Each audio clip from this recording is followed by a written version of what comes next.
Hello students, कैसे हैं आप लोग। एक बार फिर से आपके अपनी परिवार ड्रीम क्लासेज में आप सभी का स्वागत है। ठीक है, तो चलिए आज की बहुत ही खूबसूरत क्लास की प्रारंभ करते हैं। श्री गणेश करते हैं आज की इस क्लास को, और बहुत इम्पोर्टेंट है आप सभी के लिए जो आज हम पढ़ने वाले हैं।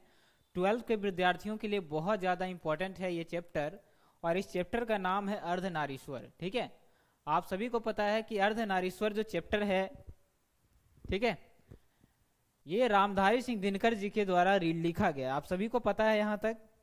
चलिए, तो इसी को आज हम लोग आगे बढ़ाते हुए चलेंगे, और बहुत ही खूबसूरत टॉपिक है। और आप अगर है ना पेपर उठा करके देखेंगे तो उसमें आप क्या पाएंगे कि आप राइटर से रिलेटेड जो इन्फॉर्मेशन है, जन्म, मृत्यु, है ना, मदर्स नेम, फादर्स नेम, ये सारे कुछ पूछा जाता है, कहाँ से उन्होंने मैट्रिक की परीक्षा की।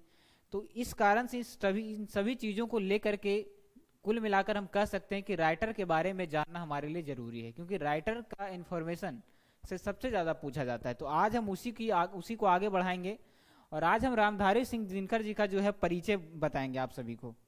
अगर आप ध्यान से सुनेंगे, ठीक है, अंत तक बने रहेंगे हमारे साथ, तो आपको कंफर्म है कि सारा क्वेश्चन अपने आप याद हो जाएगा, क्योंकि एग्जाम में ऑप्शनल होता है। अगर आप एक बार भी सुन लेते हैं किसी भी चीज को, तो आप ऑप्शन से उसको छाट करके आराम से बना सकते हैं। ठीक है, चलिए आज की क्लास की शुरुआत करते हैं। एक बार जितने भी लोग हमारे साथ नए हैं, अपने फ्रेंड्स को बताइएगा कि हमारी जो क्लासेज अगर आप बिल्कुल बेसिक से हिंदी को पढ़ना चाहते हैं, बिल्कुल कंप्लीट तरीके से, तो उसके लिए आपको प्ले स्टोर पर, कहाँ से, प्ले स्टोर पर क्या करना है, एक एप्लीकेशन डाउनलोड करनी है जो ड्रीम क्लास का है, जो आपको लोगो दिख रहा होगा चैनल का, उस टाइप का रहेगा। ठीक है, ड्रीम क्लासेज आपको प्ले स्टोर पर लिखना है, और आपको वो एप्लीकेशन दिख जाएगा। आप यहाँ से घर बैठे कंप्लीट बिल्कुल शुरू से आप जब मर्जी चाहे आराम से पढ़ सकते हैं। ठीक है, जब मर्जी चाहे जितनी बार चाहे उसको रिवाइज कर सकते हैं बिल्कुल। और यहाँ पर आपको बिल्कुल फ्री में नोट्स दिया जाएगा। क्लास का कोई चार्ज नहीं लगता है। ठीक, मतलब कहने का मतलब है कि आपको नोट्स का चार्ज नहीं लगेगा, सिर्फ क्या लगेगा, आपकी जो क्लासेज होगी उसका चार्ज लगेगा। और भी ज़्यादा नहीं, बहुत ही कम फीस में आप घर बैठे पढ़ सकते हैं बहुत ही आसानी से। तो बताइए कैसा है, आपका सुनहरा अवसर है आप सभी के लिए। एक टारगेट बैच भी हमारे लिए, जो आप सभी के जो कमजोर वर्ग के जो स्टूडेंट हैं उन सभी को ध्यान में रखते हुए वो क्लास स्टार्ट किया गया। तो आप सभी लोग जरूर ज्वाइन करिएगा। ठीक है, समझ में आ रहा है सभी को। चलिए, तो आप सभी को यहाँ तक क्लियर हो गया होगा कि हम, है ना। और अगर आपको क्लासेस से जुड़ी जो है कोई भी जानकारी चाहिए आपको, तो आप नीचे नंबर शो कर रहा है, सारा फैसिलिटी आपके लिए, सारी सुविधा आपके लिए अवेलेबल है। बस आपका देर है आप कब ज्वाइन करते हैं और कितना जल्दी आप अपने तैयारी को प्रिपेयर करते हैं, ताकि आपका जो 12th एग्जाम आने वाला है उसमें भी आप अव्वल नंबर ला सकें। तो चलिए, हम जो टॉपिक लेकर के आए उसको आज हम कवर करेंगे। चलिए, जो लोग ज्वाइन कर चुके हैं उनके लिए बहुत अच्छी बात है। तो देखिएगा रामधारी सिंह दिनकर से रिलेटेड क्या जानकारी है, क्योंकि यहाँ से अक्सर क्वेश्चन पूछा जाता है, तो हम इसको बिल्कुल ध्यान से और बिल्कुल आराम से पढ़ेंगे।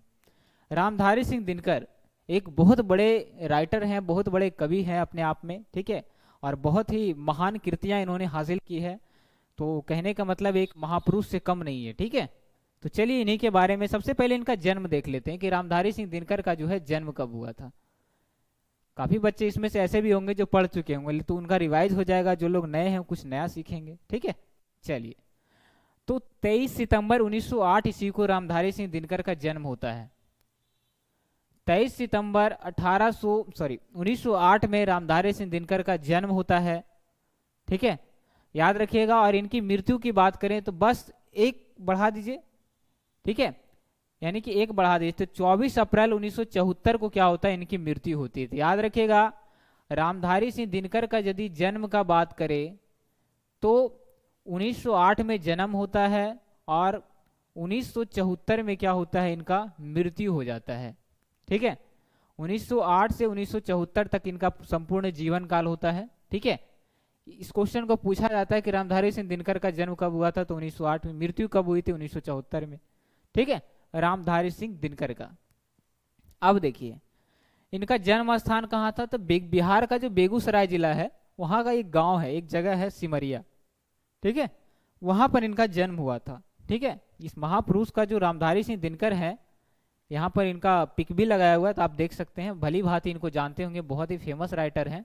ठीक है, चलिए, तो इनका जन्म स्थान याद रखिएगा, सिमरिया बेगूसराय, जो कि बिहार में पड़ता है।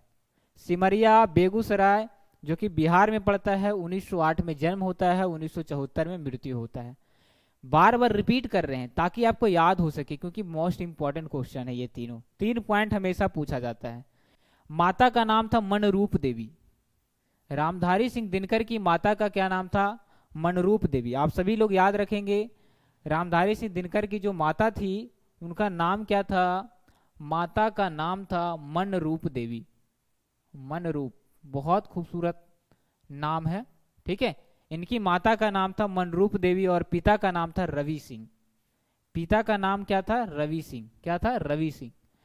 माता का नाम रामधारी सिंह दिनकर का माता का नाम मनरूप देवी, पिता का नाम रवि सिंह। जन्म 1908 में हुआ था और बेगूसराय है ना, बिहार का एक जिला है बेगूसराय, ठीक है, वहां का सिमरिया स्थान में जन्म होता है और 1974 में इनकी मृत्यु हो जाती है। ये 5 पॉइंट आपके लिए रामबाण है। अब बार बार पूछा जाता है और साथ ही साथ पत्नी का नाम थोड़ा कम पूछता है, लेकिन ये भी पूछ लिया जाता है। पत्नी का नाम पूछ दे तो श्याम क्या होता है?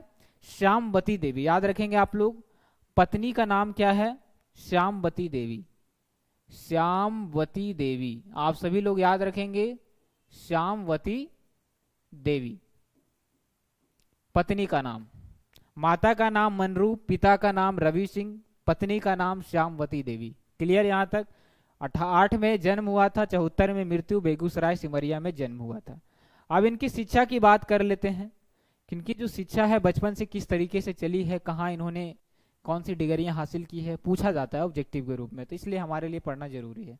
तो सभी लोग हमारे साथ बिल्कुल जुड़ जाइए अंत तक, बहुत इंपॉर्टेंट क्लास है, ठीक है। अगर आप, ठीक है, ऑब्जेक्टिव से निजात पाना चाहते हैं, ऑब्जेक्टिव से अगर निजात पाना चाहते हैं, एकदम 50 में 50 क्वेश्चन आएगा सही, बिल्कुल करेक्ट होगा। कब? जब आप हमारी बात को ध्यान से अंत तक सुनेंगे तब। हम बार बार रिपीट करवा रहे हैं ताकि आप भूल ना सके। इनका जो जन्म हुआ, सॉरी, शिक्षा जो इनकी प्रारंभिक शिक्षा गांव में होती है। पता है कि जितने भी महापुरुषों ने जन्म लिया गांव में, गांव की मिट्टी ही क्या है? निराली है। गांव की मिट्टी में जो बच्चे हंस खेल कर बड़ा होते हैं, आगे चलकर वही क्या करते हैं? नाम कमाते हैं, बहुत बड़े हस्ती बनते हैं। तो इनकी जो प्रारंभिक शिक्षा थी गांव में हुआ था, गांव यानी सिमरिया में, ठीक है। और उसके आसपास है, उसके आसपास जो छोटा मोटा जो स्कूल ट्यूशन होता है, वहां इनका प्रारंभिक शिक्षा की शुरुआत होता है। काखा काका का शुरुआत इन्होंने कहाँ से किया? गांव से किया, ठीक है। आज देखते हैं आगे।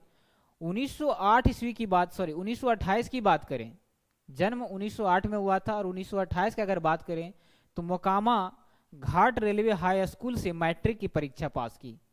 पूछ लेगा अगर आपका एग्जाम में कि रामधारी सिंह दिनकर ने मैट्रिक की परीक्षा कब पास की, तो याद रखिएगा आप सभी लोग, 1928 में इन्होंने मैट्रिक की परीक्षा को पास किया। 1928 में मैट्रिक की परीक्षा को पास किया रामधारी सिंह दिनकर ने। मैट्रिक इन्होंने कब किया? रामधारी सिंह दिनकर ने मैट्रिक किया था, याद रखिएगा आप सभी लोग, 1928 में। सारी बातें हम लिख लिख कर बता रहे हैं क्योंकि आपका एग्जाम में पूछ लेता है। और अगर आप एक चीज सुन लेते हैं, देख लेते हैं, तो आपको वो बातें हमेशा याद रह जाती। कोई भी घटना, जैसे मान लीजिए कोई भी घटना होता है तो आप उसको किस तरीके से याद रख सकते हैं, क्योंकि आपके सामने होता है वो चीज। कोई भी घटना हो, ठीक है, तो आपको वो चीजें याद रह जाती है ना। उसी तरीके से आपको यहाँ पर स्पष्ट दिख रहा है, लिख रहे हैं, तो आपको क्या होगा? माइंड में याद रहेगा कि सर इस तरह से बताए थे। 28 में 8 में जन्म हुआ था और 1928 में इन्होंने मैट्रिक की परीक्षा पास की थी, रामधारी सिंह दिनकर। क्लियर है? चलिए सभी लोग लाइक करते हुए चलिएगा, आगे बढ़ते हैं। 1932 में पटना कॉलेज से बीएन ऑनर्स किया था इतिहास से। इन्होंने बीए जो परीक्षा दी थी, बीए में क्या होता है, आपको ऑनर्स चूज करना होता है, ठीक है। तो आपका एग्जाम में पूछ लिया जाएगा कि रामधारी सिंह दिनकर ने ग्रेजुएशन यानी कि बीए करने के लिए कौन सा ऑनर्स लिया था, तो इतिहास। क्या लिया था? इतिहास से इन्होंने, हिस्ट्री से इन्होंने, ठीक है, कॉलेज से क्या किया? बीए किया, बीए ऑनर्स किया, ठीक है। चलिए अब इनकी वृत्ति की बात कर लेते हैं, ठीक है, कि इनके जीवन में क्या क्या हुआ, इन्होंने क्या क्या सफलताएं हासिल की, ये सब हम वृत्ति के अंतर्गत जानेंगे। तो आप ध्यान से देखेंगे, अगर आपके पास किताबें हैं तो बहुत अच्छी बात है, ठीक है, क्योंकि ये थोड़ा छोटा दिख रहा होगा तो आप बिल्कुल टेंशन ना लें। ठीक है, चलिए इसको हम टाइपिंग करवा के भी ला सकते थे, लेकिन बिल्कुल ऑड लगेगा। यहाँ पर बिल्कुल आपको लगेगा कि हाँ बिल्कुल जैसा मेरे किताब में है, बुक में है, वैसा ही सेम सर दिखा रहे हैं। इस कारण से हम टाइपिंग करवा के थोड़ा अलग लगता है। ठीक है, तो आप कोशिश करेंगे कि बुक खोल करके ही बैठें। आप ध्यान देंगे हमारी बात को। वृत्ति प्रधानाध्यापक, ठीक है, HI स्कूल बरबीघा। बरबीघा में इन्होंने क्या किया, प्रधानाध्यापक का काम किया। हेडमास्टर बने एक हाई स्कूल में, ठीक है, HE, ठीक है, HE हाई स्कूल में इन्होंने क्या किया, प्रधानाध्यापक के पद पर काम किया। कौन सा जगह में, बरबीघा, कोई जगह होगा उनका इलाका का। उनके उसके बाद देखते हैं सब रजिस्टर, सब डायरेक्टर, जनसंपर्क विभाग एवं विश्वविद्यालय बिहार में हिंदी के प्रोफेसर भी रहे। हिंदी के बहुत जाने माने हस्ती थे जनामधारी सिंह दिनकर। एक से एक व्यंग कविताएं इस तरीके से लिखी है कि पूरे भारतवासियों का दिल जीत लिया। सबके होठों पर इनका नाम रहता है, रामधारी सिंह दिनकर। नाम से ही इनका है ना सफल हो जाता है। चलिए आगे बढ़ते हैं।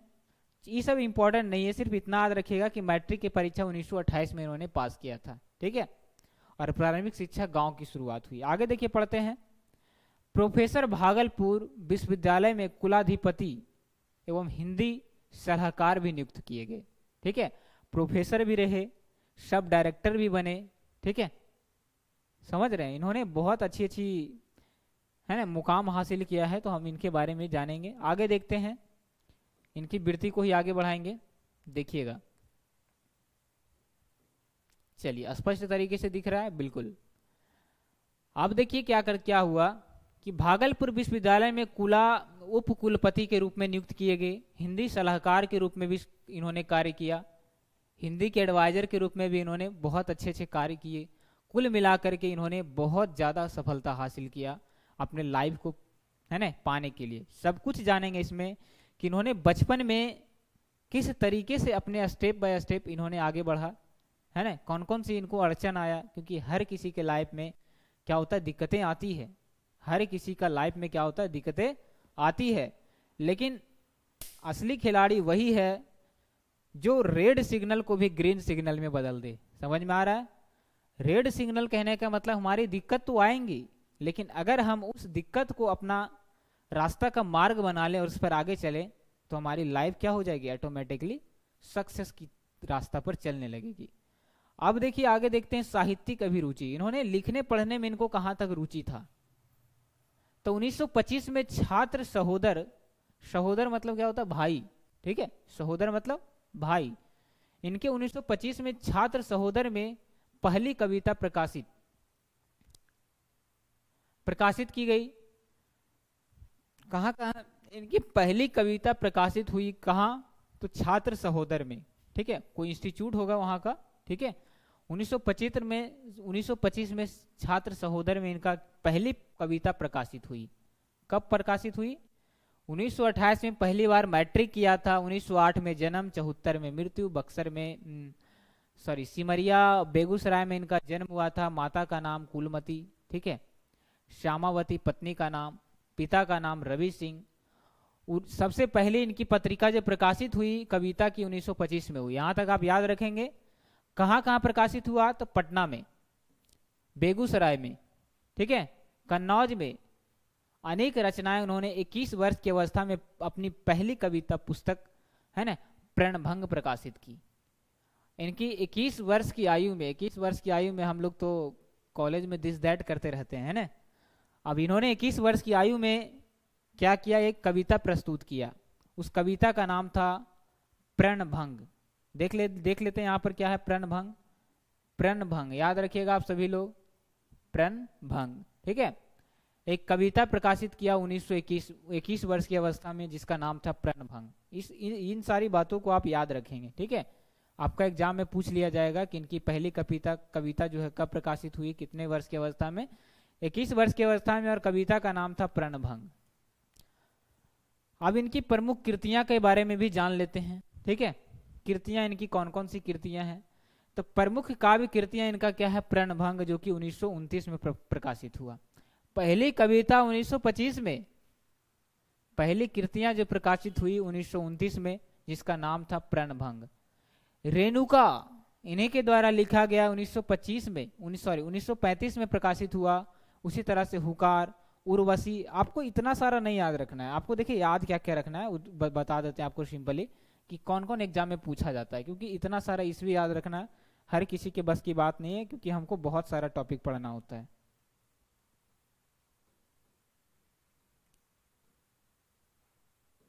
चलिए आगे देखेंगे हम लोग कि क्या क्या इनमें याद रखना है। तो आप एक प्रणभंग याद रखिएगा, क्योंकि 21 वर्ष की अवस्था में इन्होंने ये प्रकाशित किया था प्रणभंग 1929 में।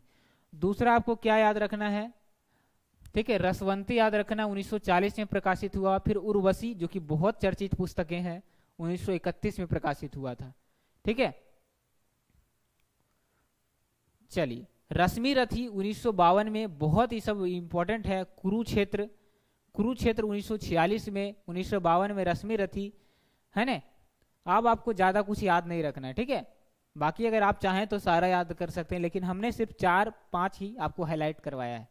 इससे बाहर एग्जाम में नहीं आता, जो बार बार मतलब पूछा जाता है, इंपॉर्टेंट है आप सभी के लिए, क्योंकि हर राइटर के बारे में सारी जानकारी याद रखना बहुत मुश्किल है। हाँ, तब पॉसिबल है जब आप डेली आप प्रैक्टिस लगाते हैं हमारे साथ, ठीक है। हिंदी की प्रैक्टिस होती है शाम के 6 बजे यूट्यूब पर, तो आप सभी लोग ज्वाइन करिए, ठीक है। और मेंटी क्यूज तो आपका चल ही रहा है। आगे देखते हैं, प्रमुख गद्य कृतियां भी इन्होंने प्रकाशित की। इसमें भी आपको सबसे पहले अर्धनारीश्वर, इसको तो आपको याद ही रखना है, क्योंकि पूछ लेगा, यही तो आपका टॉपिक पढ़ना है। अर्धनारीश्वर रामधारी सिंह दिनकर जी के द्वारा कब लिखा गया था? 1952 में। 1952 में 21 वर्ष की अवस्था में प्रणभंग लिखा था। 1929 में, 1925 में पहली कविता प्रकाशित हुई थी। सारी बातें आप याद रखेंगे। अर्धनारीश्वर कब? तो 1952 में, याद रखिएगा, 100% आएगा। संस्कृति के 4 अध्याय 1956 में, काव्य की भूमिका 1958 में, कवि शुद्ध कविता की खोज 1966 में। इस बात को भी आप याद रखेंगे, क्योंकि हो सकता है पूछ ले, इंपॉर्टेंट है। शुद्ध कविता, इनके द्वारा एक कहानी लिखा गया, शुद्ध कविता की खोज कब लिखा गया? 1966 में। अर्धनारीश्वर 1952 में, याद रखेंगे। दिनकर की डायरी 1973 में, दिनकर की डायरी 1973 में। तो ये 3 पुस्तकें आपको याद रखना है, जहां से आपकी पूछ लिया जाएगा। कविता में आपको बता ही दिए, उर्वशी 61 में, ठीक है। रश्मि रथी 1952 में, ठीक है। और 1952 में अर्धनारीश्वर इन्होंने 2 कविता लिखी थी उस टाइम। आगे देखते हैं पुरस्कार इनको क्या कब मिला और किस पुस्तक के लिए इनको पुरस्कार दिया गया। जाहिर सी बात है कि जो चर्चित पुस्तकें होंगी उसी के लिए पुरस्कार दिया जाएगा। तो आप देखेंगे कि इनकी पुरस्कार की अगर हम बात करें तो संस्कृत के 4 अध्याय पर, तो आपका ये भी इंपॉर्टेंट हो जाता है, याद रखेंगे आप सभी लोग। देखिएगा, इनको पुरस्कार दिया गया संस्कृत के 4 अध्याय, ये इनके द्वारा लिखा गया पुस्तक है। 4 अध्याय, संस्कृत के 4 अध्याय पर साहित्य अकादमी एवं उर्वशी पर भारतीय ज्ञानपीठ पुरस्कार दिया गया था। उर्वशी जो इन्हीं के द्वारा लिखा गया 1961 में, उर्वशी जो पुस्तक लिखा गया था, इनको ज्ञानपीठ पुरस्कार दिया गया था। और इन्होंने ये जो लिखा था संस्कृत के 4 अध्याय, मोस्ट इंपॉर्टेंट है, 1956 में लिखा गया था। तो आप सारे लोग याद रखेंगे, 1956 में लिखा गया था, जिनके लिए इनको अवार्ड भी दिया गया है। और उस अवार्ड का क्या नाम था? साहित्य अकादमी अवार्ड, साहित्य अकादमी पुरस्कार। किस पुस्तक के लिए मिला? तो याद रखिएगा, किस कहानी के लिए मिला? तो संस्कृत के 4 अध्याय 1956 में लिखा गया था। उर्वशी के लिए ज्ञानपीठ पुरस्कार दिया गया, कब दिया गया? 1961 में। 1961 में इनके द्वारा ये उर्वशी लिखा गया था। तो आपको सारी बातें हमने बता दी कि कौन कौन सा क्वेश्चन आएगा, कहाँ से आपका क्वेश्चन उठाएगा, सारी इंफॉर्मेशन। इसके अलावा राज्यसभा के सांसद भी चुने गए, है ना। पद्म विभूषण एवं कार्ड अलंकरण में इन्होंने सम्मानित भी किया गया, राष्ट्र कवि के रूप में इनको सम्मानित किया गया, ठीक है। पद्म विभूषण से सम्मानित व्यक्ति हैं पद्म विभूषण, ठीक है। आप सभी को पता है कि पद्म विभूषण सम्मानित है।